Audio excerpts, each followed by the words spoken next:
Okay, we'll begin the panel discussion. This is being hosted by Legacy Tree Company. Two of its members. First, Aaron Bumgarner. Aaron works at Legacy Tree, where he oversees the tree crews and works on large canopy management projects. He's a certified arborist, a certified tree worker safety person, CTSP, and has a passion for quality tree work. Our other host is Joran Veers, master arborist and a member of Think Trees, New Mexico.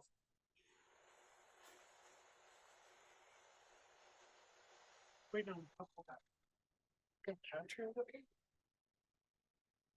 Okay. We can just get going. Yeah. If it's turned on, you're ready to go. Yeah. If I have to go find those. Hello. Hi, I'm Aaron. Can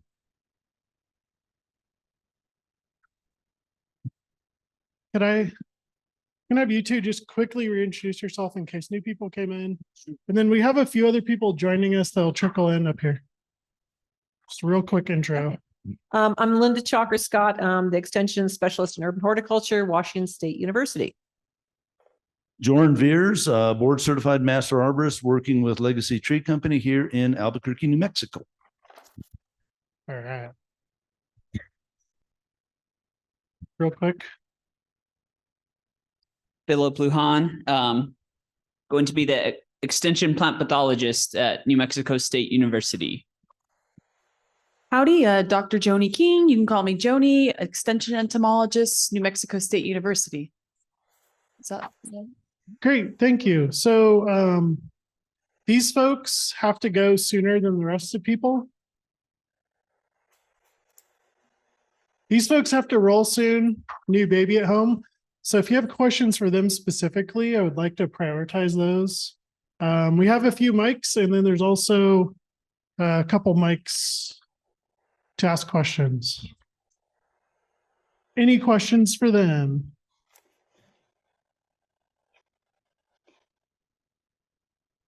I can't see anything. Yep. Oh, we got one. Yay. There's one. Raise the roof, stand up. Hello. Hello. This is for Joni King. Talking about pests in your presentation. I was wondering about fire and smoke against some of these borers and bad insects that are right. Well, fire will kill things for sure. Yeah.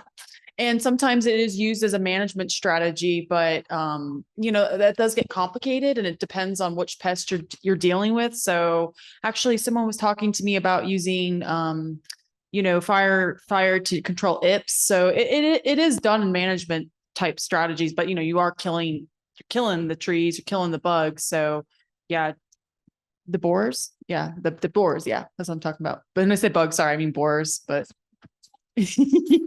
yeah. But does that answer your question, or is there anything else? Yes. Okay.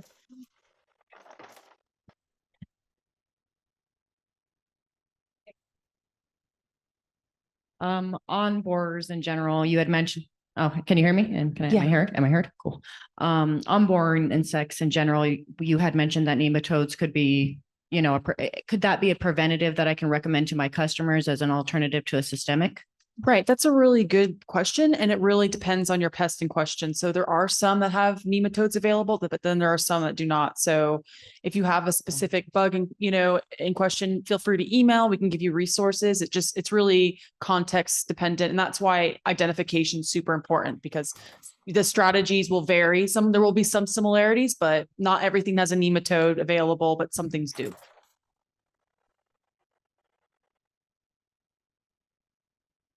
I have a question about pinon needle scale. Is there anything that eats it? Yeah, there are some things that eat them. I had mentioned a few on the slide, I believe, but it's just a small part of the IPM strategy. So there are some beetles that will eat them, and a lot of things will go after the crawler stage, but it has to be used in conjunction with other IPM strategies.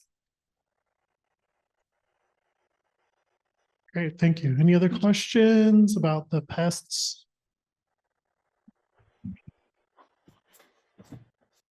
The slide, yeah. So Dr. Beck and I were just talking about this. Actually, we can finish up the question. More of you guys might know about it. So I'm really interested in soil biome and how it affects sort of everything. And who out there really is knowing the most about this? In other words, there's companies that claim they know a lot about at 1.2 million, different kinds of biology in the soil. But who knows the most, like in a functional sense? And it's best correlated with solutions in function. So it could affect in entomology, could affect nutrient uptake, could affect plant suppression, obviously all the functions. But who knows the most about this? That'd be nice to know. So as far as my understanding of the question, as far as who knows the most about that, that would be a difficult question to answer. Because I will be the first to admit I know the least about most things in life. So, I mean, I am aware of some research that's kind of going on as to what that research entails and what universities are involved. I couldn't say. As I mentioned to you, one of the ways that I plan to expand on the organic research that I did that we weren't able to do because we didn't get the funding this last year, but I'm hoping to get the funding in the upcoming year, is to actually pair these applications with soil health tests and microbial analyses in the soil to see what repeated applications of certain active ingredients or certain ingredients can do to change the physical and chemical compositions of the soil, how that might negatively impact or impact at all the biological process within the soil. And I would imagine that would absolutely have an impact as to what we would see on the surface of the soil. So as far as, how effective they are, I would say, and don't tell my soil friends I said this, but the soil really is the all-encompassing factor when it comes to how well these desirable plants do, how many weeds that might be present, how large of the infestation might be there. And I can imagine it absolutely has an impact on the other pests as well. So that's kind of an all-encompassing question that's a little bit difficult to answer. And there's a lot of I guess like claims that are made with certain products that a product does this in the soil, a product does that in the soil, make an application of this product and it's going to change your soil forever for the better. And basically it'll be the Garden of Eden in a couple of months. What we know about soil is when you talk about the physical and chemical compositions of the soil, it seems to be pretty easy to change it to, almost in a negative sense. And it seems really difficult, really time consuming, and not necessarily feasible in order to reclaim that back to the way it was, if you could ever get there to begin with. And so when you're talking about amending the soil, that's a really complicated, involved question, but in ways that are, in my opinion, like sustainable and going to cause long-term differences and improvements and enhancements, that's really difficult to do outside of doing it over a long period of time. Does anybody else want to add to that? I'd love to jump into just real quick. I think we don't need to understand all the details of soil to understand it's a living ecosystem. If we avoid compaction, if we allow aeration, if we encourage organic activity in the soil, things are going to do better. And achieving those can be fairly simple. I totally agree. It's really hard to bring it back once you've wrecked it. But a living system is always going to be better. Yeah, and there's like a lot of elements to that. So when we're thinking about soil, yes, like aeration, there's all these like complex parts to it. And even arthropods, like there are beneficial mites and nematodes that are in the soil. And there's just a lot of aspects to that, like what people are studying. And even plants, we think a lot about the above ground stuff, like the above ground defenses, but there's below ground defenses as well, which, utilize like these beneficial microbes like fungi and arthropods and other things. So it's a really complex question to answer because there's lots of researchers and experts that study every little part of that. So it's just, it depends on what element you want. Now, as like an overall ecologist, I can't think off the top of my mind, but there's got to be someone out there. But I know there's people I know personally that study like the different aspects of that and are experts in that like little niche, right? Because it's really complicated and we still are figuring out a lot of those elements. Yeah, and if you want a local resource at New Mexico State, Dr. Johnny Doe is really looking at soil health and kind of a broader picture. So, and Dr. Robert Flynn. So there's an app for. Great, thank you. Quick question. This is from my dog Chaco. He wants to know how long do goat head seeds stay viable in the soil? Well, I actually can answer that one. I think I misunderstood the question last time. So, in an effort to maintain some sort of successful and sustainable control of weeds, always prevent the production of seed, the introduction of seed. When you talk about how long they're viable in the soil, of course, there's variability. When you talk about puncture vine, usually anywhere from 7 to 10 years in the soil. Same with sand burr.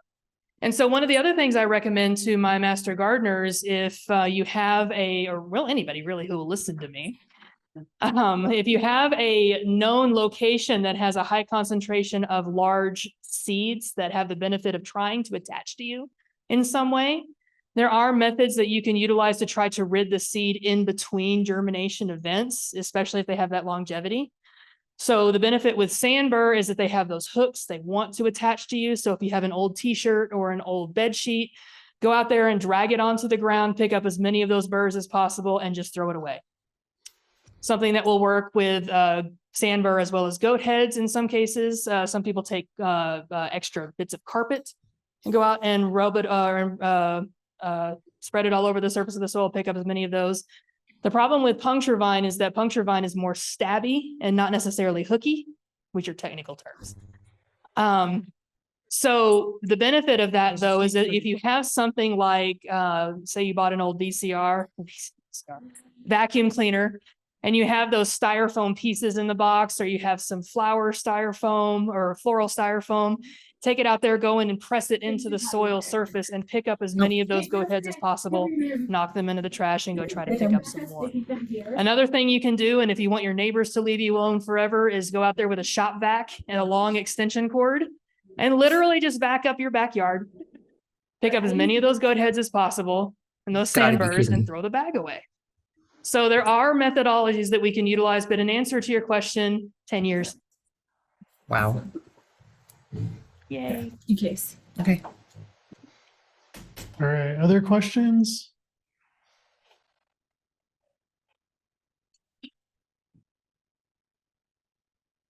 Another one? Did you say there are some from online as well? Yes, thanks. Okay. Question about, this is from George, the temperature of inorganic mulch affecting roots and soil microbes. Any research-based info? Yeah, there actually has been. So they've measured the temperature of rock mulches on the soil below, and even dark rocks will not significantly change the temperature of the soil.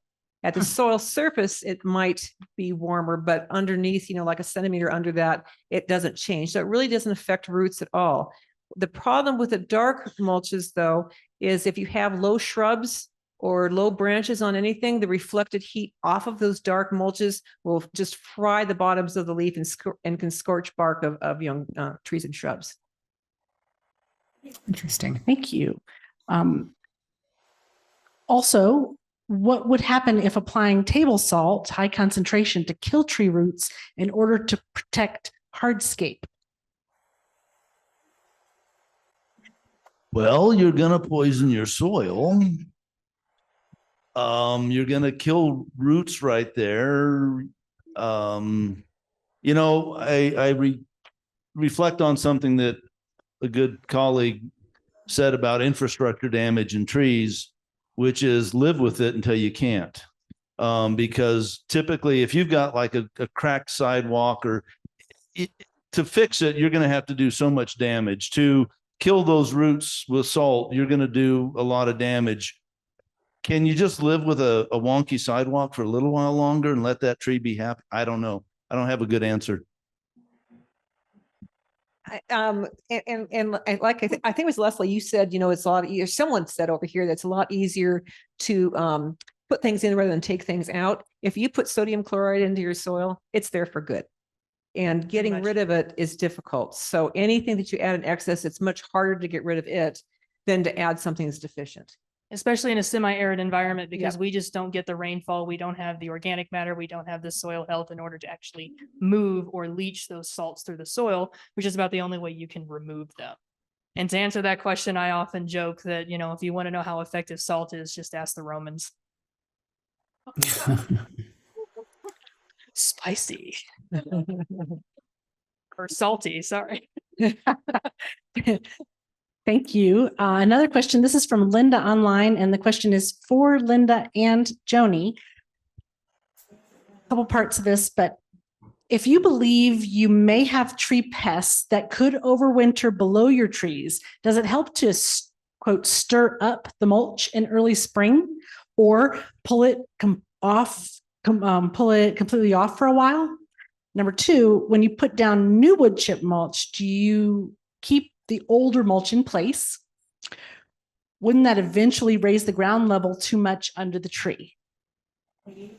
Yeah, that's a good question. So, I mean, you can just change it out. That's fine, but it really depends on the pest in question. So, someone asked me about that, like, oh, do I just remove mulch? Well, not necessarily, because it just really depends on the bug, right? That's why identification is important. Some do overwinter under that mulch, and you can find the pupa and remove them, or you can reintroduce the mulch, right? So if you know, like, they're going to come down and pupate, you can remove it and then add it like after that time frame, right, when they are. But it just really depends on what the pest is, because as I mentioned, there's different IPM strategies for each pest, and they all seem very similar, or they might even superficially seem the same. But that's why identification is important, because it will vary a little bit on each pest. So it just depends on which one we're dealing with. So as I mentioned with some of these moths, they have those brown pupa. If you can go and search for them too, like if you like stir it up and like take it and just, you know,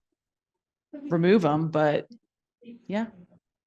It really depends on the mulch type too. Yes, So the mulch type as you'll well. have a lot more of an issue, I believe, with insect pests overwintering if you have a leaf mulch, because it's really easy for them to pupate. What some work is done looking at wood chip mulches in terms of having pitfall traps and stuff. There's a lot of predatory insects that live in wood chip mulches, and I haven't been able to find any information about pests being able to overwinter in wood chip mulches, and I kind of look for it, probably not as much as you do, but my educated guess would be is that a lot of those things, even if there were the pests there, they're going to get eaten by something. Right. Yeah. Yeah, for sure. It just really depends. And there's actually some research still needs to be done on like different mulch types and the different pests, but generally, like, we know like their life cycle, where they're going. So just keeping an eye out for that is important. Per the soil getting raised, two things with that. That bottom layer is degrading the whole time. So technically that is shrinking. And when I do a remulching, I will go over the top of it with a very small amount. It's less expensive and you still get that good look. So if you go over the top with, you know, even a ½ an inch, it's still going to look like brand new mulch.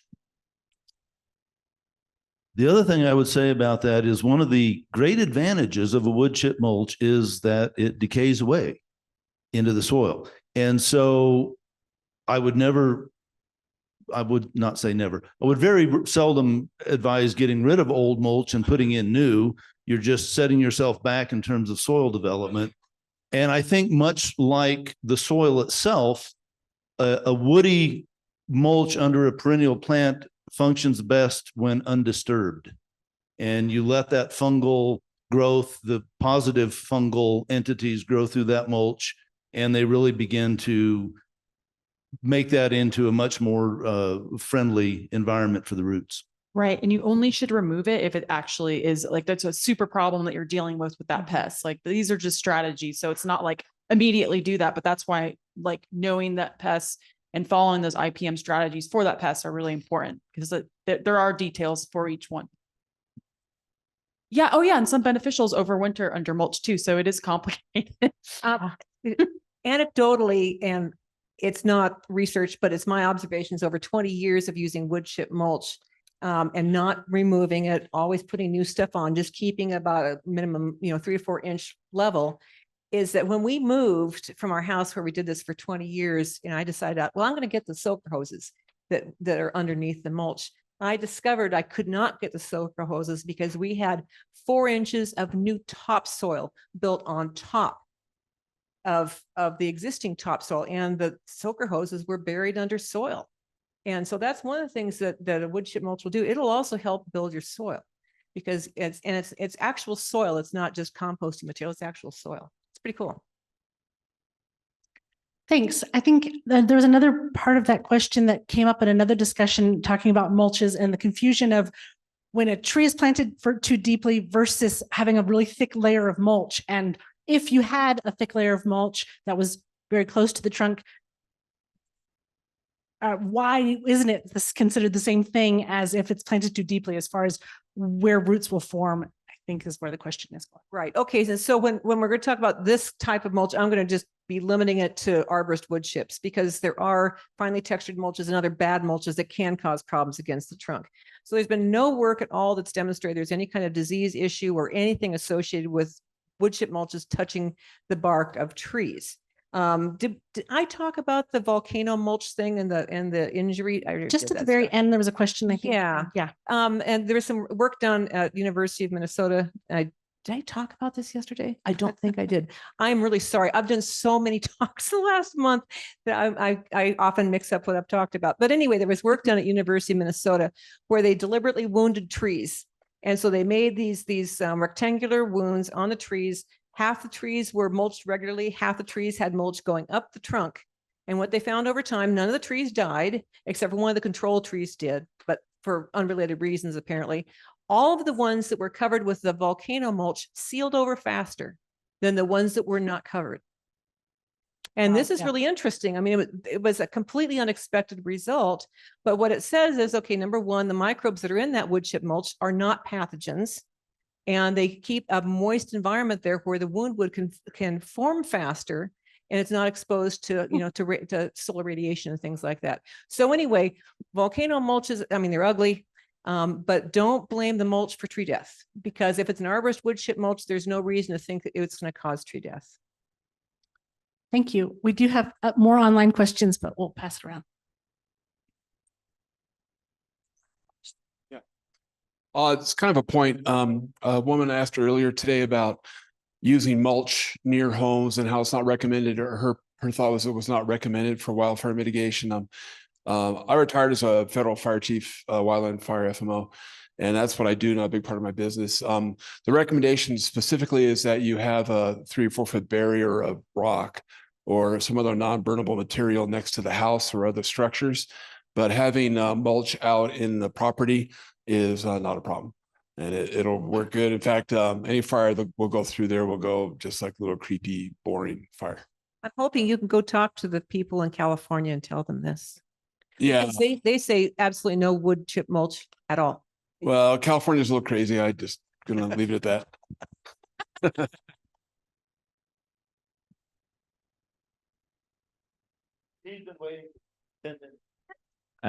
Just real quick, in an ecosystem that's suffering from an infestation of beetle kill, like a ponderosa forest, do we know anything about the success rate of the succession after a total mortality, like a fire comes through? Like, are the pests still present when that succession occurs or not?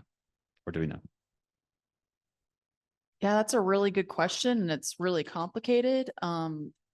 Personally, that's not a research area that I know too well on, but when you have a fire come through, it pretty much destroy things, and then you have things that come in after that succession. So you get disturbance, then you have things that will come to colonize after that event. So are you asking if things are staying? And like, I'm not sure. I'm sorry. I only heard part of your question, but I think you're asking about fire and beetles and what happens afterwards.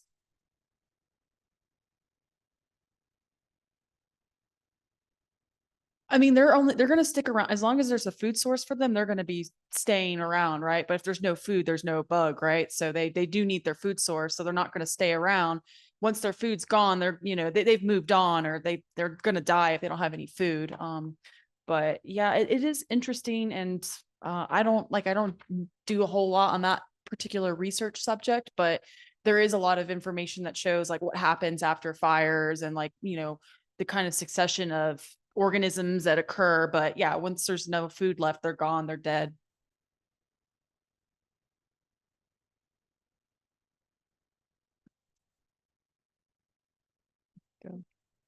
I think I missed something over the studying to become an arborist with a tree risk assessment, because I thought it was axiomatic that you do not put bark up against, mulch up against the bark.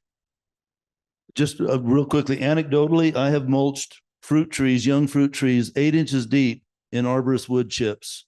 No problems. Okay, could we rewrite the material then? This is the problem, is that a lot of times specs don't keep up with science.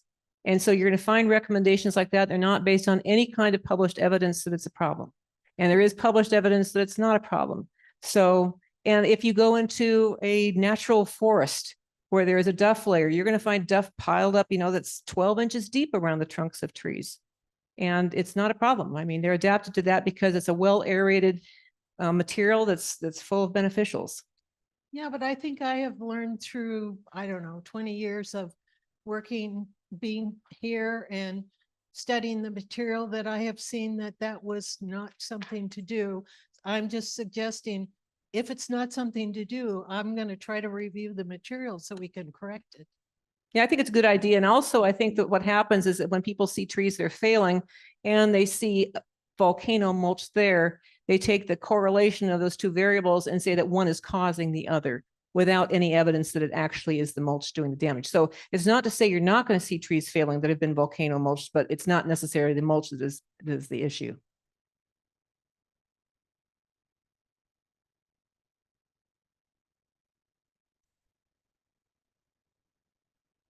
Yeah, I mean, there's all these stories, but there's nothing published. And that's the problem, because mulch is the one thing that I've spent a lot of my life, my professional life researching. And so I always look for the downsides, and I just can't find published downsides, with the exception of things like artillery fungus, which can sometimes be in wood chip mulches, and you'll get the splatter on the sides of houses. But that's about the worst I've been able to identify so far. A couple of our panelists have to leave. Thank you very much. Thank you all for listening to us and for the invite to speak. Thank you. Yes, thank you. You can always email us, always. Feel free. I had a question about mulches again. Thank you. Bye.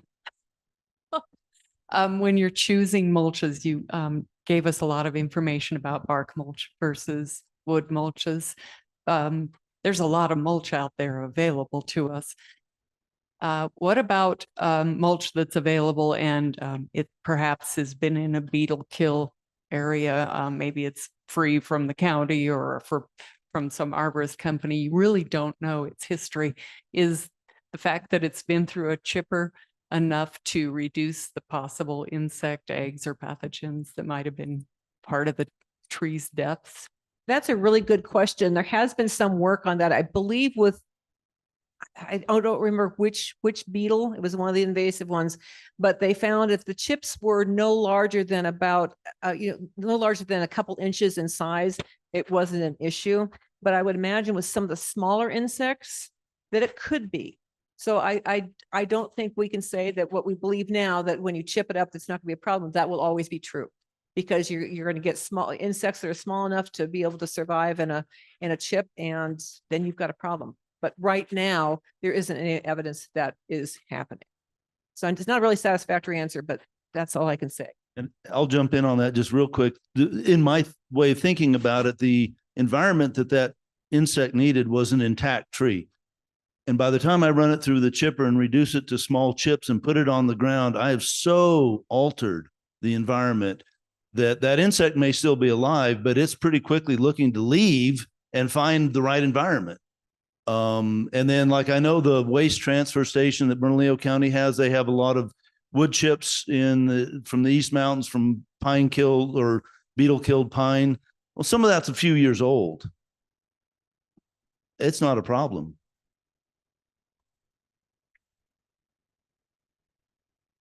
Could I just chime in on the mulch volcano real quick? Part of me thinks, just thinking of people that aren't here, like citizens, they see us piling something against the trunk. How do they know the difference between dirt, soil, or dirt, mulch, rocks, you know? So part of it, I think, is like when you can see it and you know there's a root flare, you know it's good. There's something piled against it, whether it's mulch or dirt, you have no idea what's happening. And I think people mimic what we do, what the professionals do. So I do think part of, to kind of your question over here, like we don't want people piling a bunch of stuff against it generally. And so I'm wondering if that's part of the standard more than the science. Just a thought. And I agree. I don't think we should actively do volcano mulches. They're ugly, regardless of if it cause damage or not. But sometimes, especially if you're doing what I call the mulch bagel, which is what I recommend, is that you taper it down as you get to the flare. Animals come through, wind comes through. It's going to end up being next to the bark anyway. We shouldn't worry about that in terms of removing it. It's going to happen. Cool. I thought about that too with like moles and voles and insects that are going to hide out and bark and then eat the tree in the mulch and then eat the tree.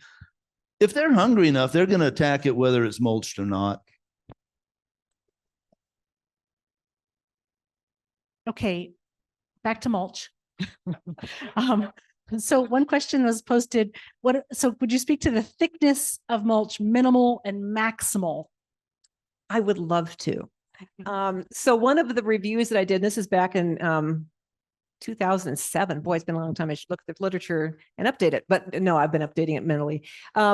For minimal depth, in order to control weeds, anything that gets below about 3.5, 3 inches, you're going to have enough light that comes in that will stimulate photodormant seeds to germinate. So you want to have no less than 3 to 4 inches. In terms of maximum, we are talking about, arborist wood chips. I'm not talking about other things that aren't as good a mulch. We haven't found a maximum depth that causes damage. So that's not to say that we should mulch deeply. I think what we have to do is keep aesthetics, in mind. Use something that's going to do the job. And if it's preparing soil, so you can get rid of weeds, you put down, a foot of fresh wood chips, and then it's going to slowly degrade down to, 6 inches within 6 months or whatever. But not go hog wild. I do it because I want to see what's going to happen. And sometimes I've got some weed problems, especially near wetland areas where the weeds just go crazy because of water. And I have one area where I actually put 3 feet of mulch down. And I wasn't studying it for any reason. I just wanted to see what was going to happen. And it was my property, so it didn't really matter. And no tree problems. And I was able to suppress, let's see, what was it? This was Phragmites that I was trying to suppress. And I was able to suppress the Phragmites temporarily. But of course, because they're clonal and they can come in, eventually it kind of took over again. But so the short answer is I don't know a maximum depth that would cause problems, except aesthetically.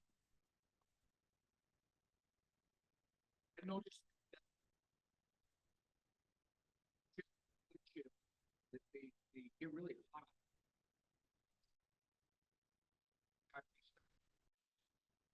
Get like really hot. I can't see the tree like that. Well, and that's a good point. Please repeat the.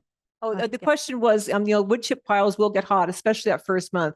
They really do get hot and steam comes out. And in the wintertime, if you're working outside and you can stick your hands in the mulch pile to warm up. It's really quite nice. And you're right. I think that a lot of insects would be able to tolerate that.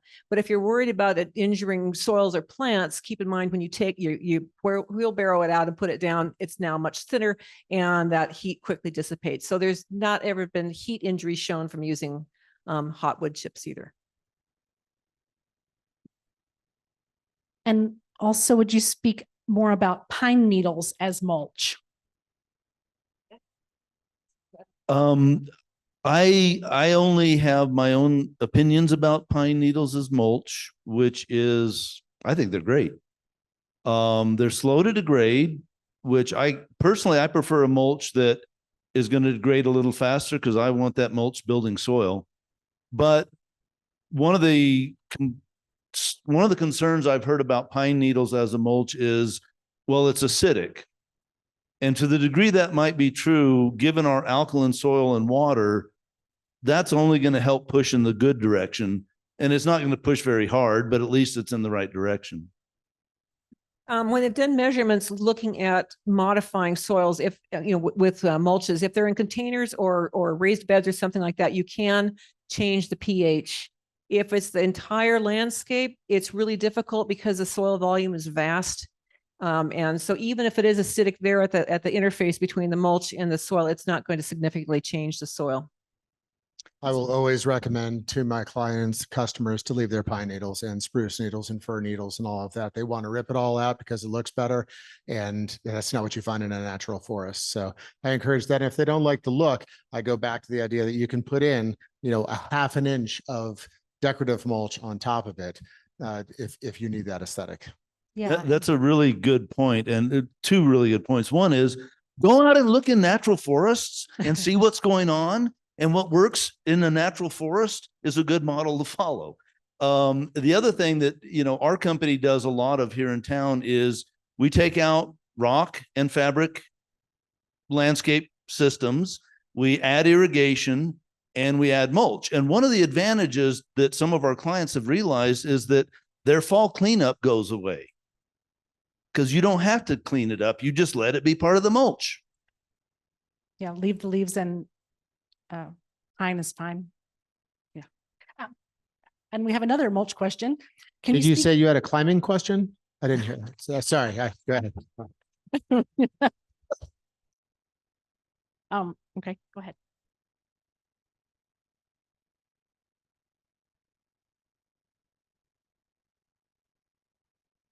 All right, so I'm loving the conference here. I'm classically a pest control guy with great passion for trees and trying to prevent issues and the like. But related to the mulch stuff, you guys bring up the pine needles and the like. One of the biggest challenges I face on my side with clients is getting them to understand how to minimize harborage or active pest issues and things like that. And while I agree that, termites, it's not a concern with the mulch. They're not really, if they do go for the mulch, it is what it is. It's not structural, but the ants or things like that are inhabiting these harborage points that are being created on the properties. What's a way that I can sensibly get my clients to manage that in a way that it doesn't interfere with what we're trying to guide them to do here at this conference? It feels kind of like a conflict of the two. So if you guys have any thoughts, that'd be interesting. Yeah. So especially those little black sugar ants, man, they've already started coming in the house. I invest in Amdro and I use it around my perimeter, right around the edge of the house, because I have a lot of mulch out there and that slows them down.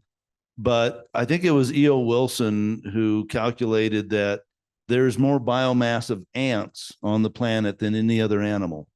Now, ants is a big group, but ants own the place. And at some point, we just have to figure out how to work with them. I don't have a good answer, in other words. I would just say anecdotally here in New Mexico, there's ants all over in rocks and dirt where there isn't mulch. So I don't think it's going to.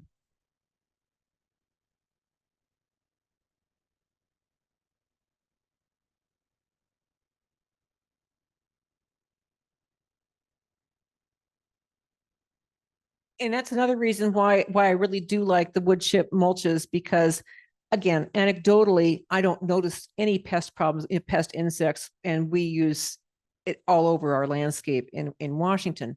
I wish there was more research from great ecological entomologists to do some looking at what is actually living in wood chip mulches in terms of predatory insects. There's a lot of spiders, there's ground beetles, All of these things are predators. In fact, and this would be a great project for somebody, predaceous ground beetles eat slugs and slug eggs. And I will tell you that ever since, again, anecdotally, ever since we use wood chips around our hostas and these other, slug food, we don't have slug damage, but we have a lot of ground beetles, which are great.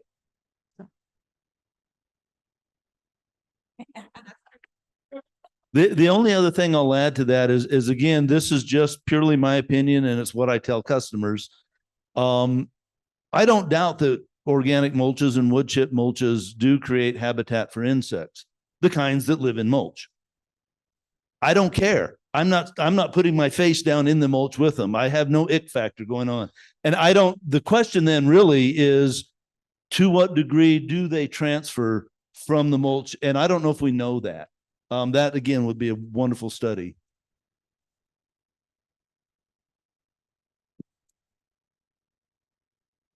So just continuing with how this conversation is going, just mentioning the word habitat, what I've learned is that it's to the degree that I keep transforming the land that I'm tending into habitat and working with groups like Valle de Oro in the South Valley and like really encouraging that, what happens is you end up inviting a whole symphony of other beings that are living there, and then they kind of take care of it. For example, this really cool thing I've been noticing the last few years, the more bird baths that I have, and they can just be like a Frisbee on a stump with a rock, like nothing fancy, but the more I have those spaced around, the finches come and they eat the aphids, and then they have to rinse out or wash out. They make these trips to the bird bath and they go back. I have no aphids on the roses anymore. I mean, they'll come in and they'll get cleaned out. And that's just one way. So I think if we just carry this, what we're talking about, just a step further and think,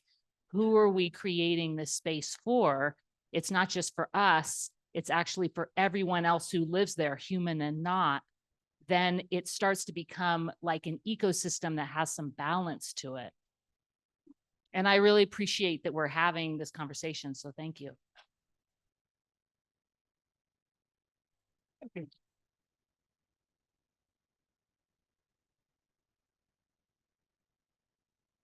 I have a question for Patrick, but also anyone else can chime in. Just like looking around, the majority of people that plant trees in Albuquerque, the people out there laying down rock next to those trees, the people pruning trees are not at conferences like this. We're probably like 1% of 1% actually, just in this city. And I'm curious, not like the theory of how we get on the same page, but maybe in your community or examples of like, how do we educate across landscaping, nursery, pruning? There's so many people where it's just a person and a chainsaw and they're just trying to get their paycheck and take care of their family, and be cool if they did better tree work, right? But we're just so like ruggedly individualistic here, and just curious if you've seen examples where the bar can be raised in the whole community and benefit everyone. Pair up with master gardeners and do presentations at garden clubs. I go throughout garden clubs all the time in Denver. I make money off it. I don't charge them, but I get so many referrals off it. And these master gardeners and gardeners want to hear our information. And to go in there and be a professional source of that information means all of these people then will go out in their communities and start spreading that word. And if they're getting good information, they're going to be spreading that good information. And I would say that's a grassroots effort, but that is just such a wonderful way to do it. Also, I get to be on 9 News in Denver a lot. And it's because I went to the Associated Landscape Contractors of Colorado and just started volunteering for them. And they didn't have that arborist voice, and now they do. So now they get me on 9 News several times this summer, and you get to go out there as a professional arborist and say, don't do this or do this. And I mean, what's the reach of 9 News in Denver on a Friday afternoon when I'm usually on? 500,000 people, so get in those places where you can make your voice louder through other people or through media.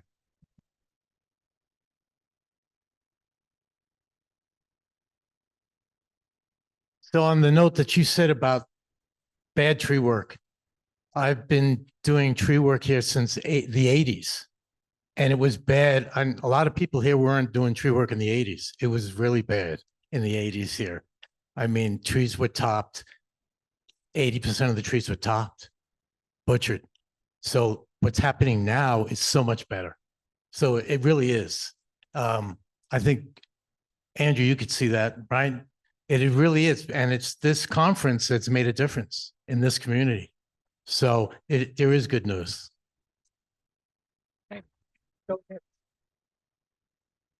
Tom up front.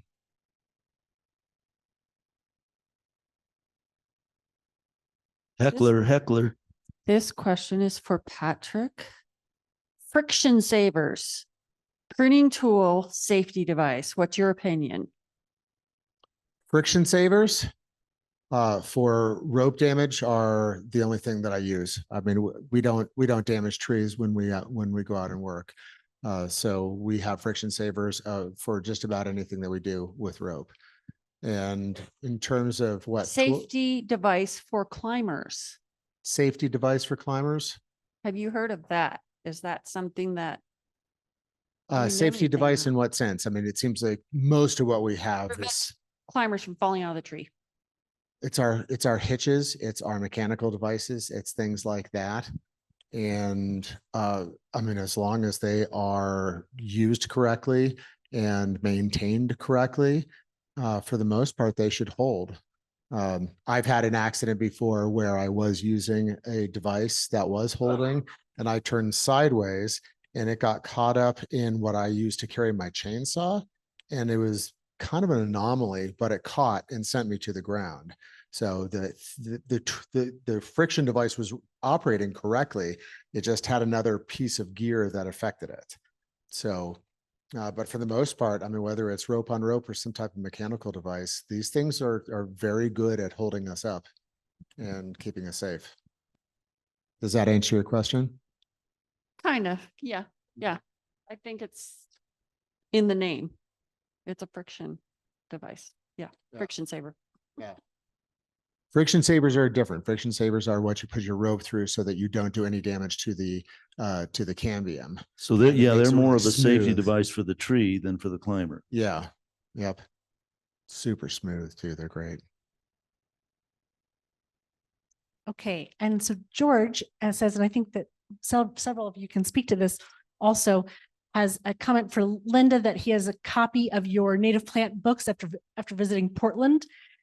The question is, how would you persuade native plant loving people to accept the urban incompatibility of some native trees?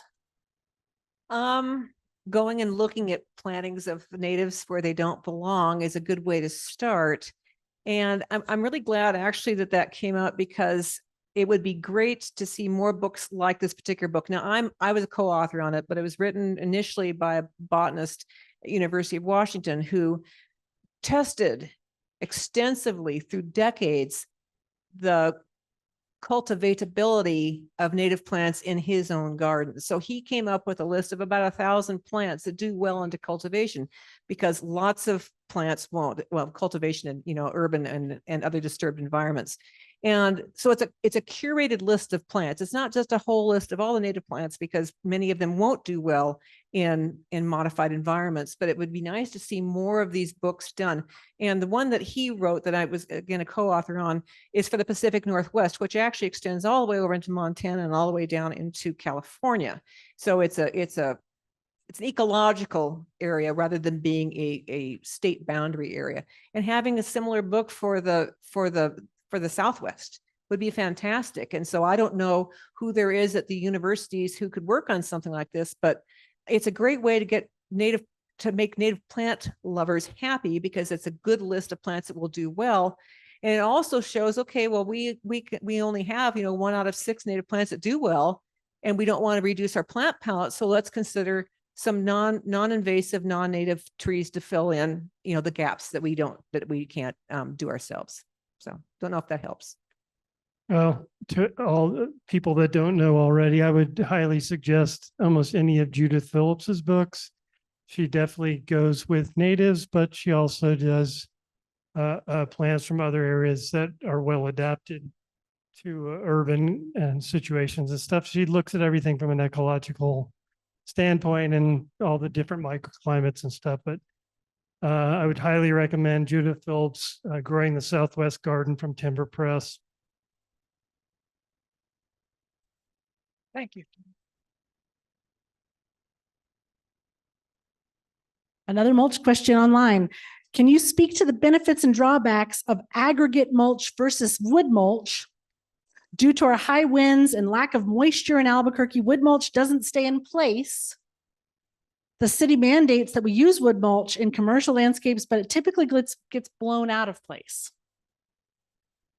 And that's true, especially when the mulch has been first applied and it hasn't already become integrated into the environment. Now, you know, for mulches to work anyway, they have to be moist at least at some point during the year. And that's when, you know, mycorrhizae and other fungal hyphae and fine roots can get into it and help hold it in place. So that being said, if mulch gets applied at a time when it's relatively newly placed, and then you're going to get winds coming through, what we've seen, and it's been more with issues with slopes and steep slopes, is we'll use jute or burlap or some other kind of, you know, coarsely woven fabric and tack it over and hold it in place.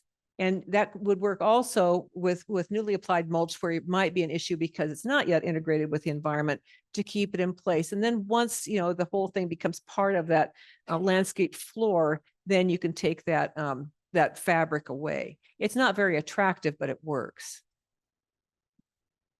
A thought on that as well, and this is not going to make some folks happy. Maintenance is required. And to me, we run into this big issue with people who want a no maintenance landscape. And my honest answer to them is, well, you need a 5th floor apartment.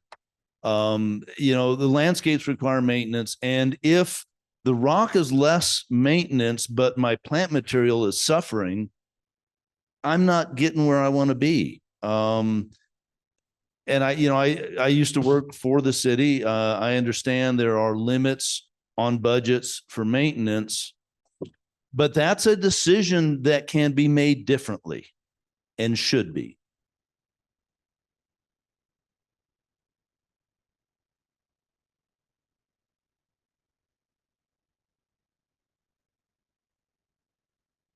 I was just going to comment that there are different choices among the mulches, as I asked you about earlier, and some of the shredded mulches will hold up very well upon first application because they're long and they hook into itself.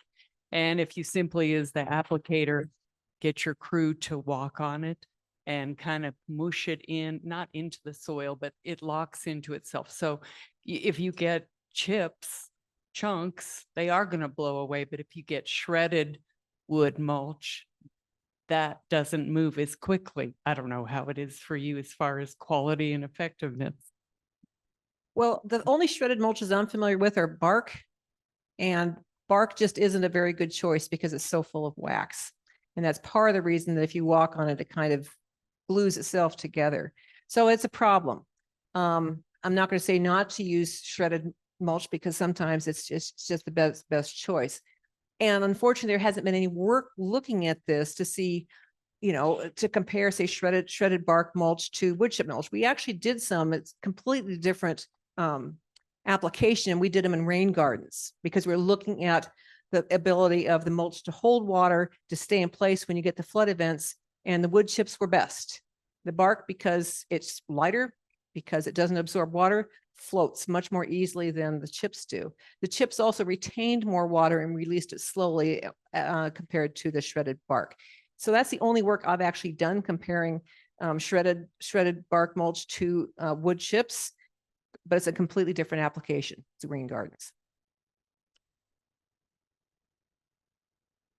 So it's actually wood. And so what is it? What do you know where it comes from?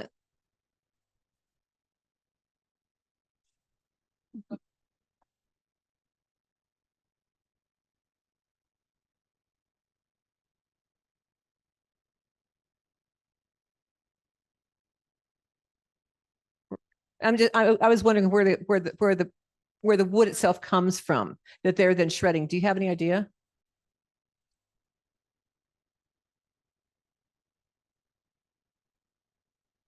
Okay.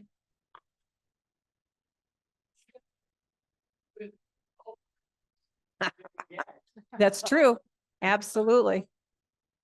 The comment was that if you chip with dull blades, that you are going to get those bigger chunks And the shreds. and the shreds. Mhm.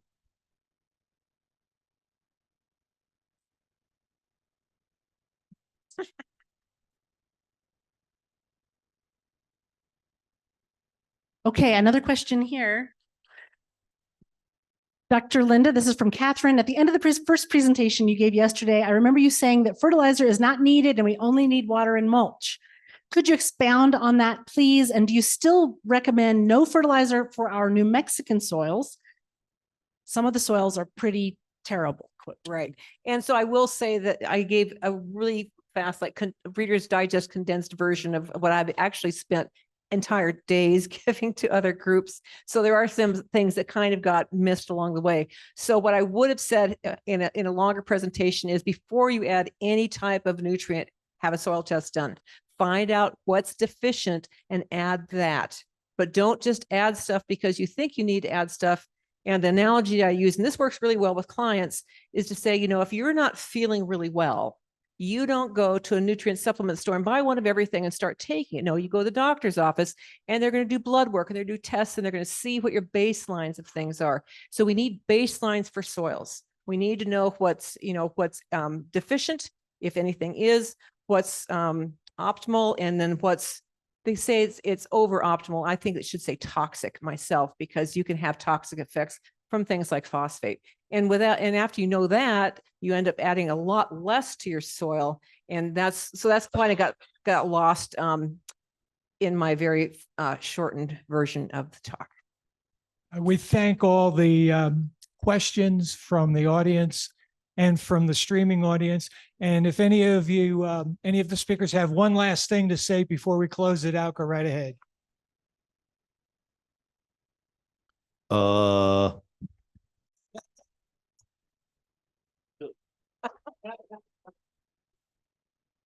I have to say that, as I have told others here, especially some of the board members, that this is probably my absolute favorite group to come to.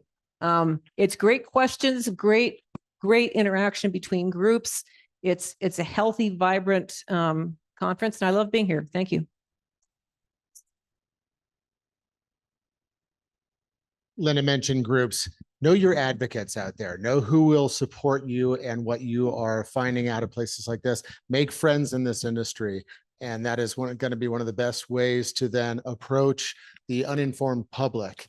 If you can do it as a unified front. If we are all saying the same thing about safety, about mulch use, about any of these things, if all of us are saying the exact same thing, they will listen. And be We safe. appreciate it.